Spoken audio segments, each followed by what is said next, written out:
Wrapper വേടന് ചലച്ചിത്ര പുരസ്കാരം നൽകിയതിൽ വിമർശനവുമായി നടൻ ജോയ് മാത്യു.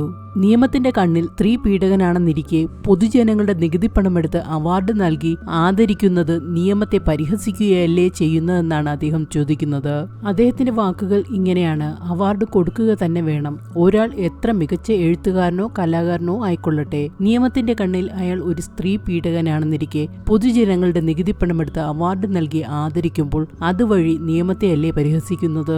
അവാർഡ് നൽകുമ്പോൾ സ്ത്രീ ശാക്തീകരണമെന്നും അബലകൾക്ക് ആശ്രയമാണെന്ന് നാഴികയ്ക്ക് 40 വട്ടം പറയുന്ന നമ്മുടെ മുഖ്യമന്ത്രി ചെയ്യേണ്ടത് എന്താണെന്ന് വെച്ചാൽ അർഹതയുള്ള അവാർഡ് പ്രഖ്യാപിക്കുകയും വ്യക്തി എന്ന നിലയിലുള്ള അയാളുടെ സാമൂഹിക വിരുദ്ധതയ്ക്കുള്ള ഒരു സ്പെഷ്യൽ അവാർഡ് കൂടി പ്രഖ്യാപിക്കുകയും വേണം. അപ്പോൾ പിന്നെ അവാർഡ് ജേതാവ് ആ വഴി വരില്ല.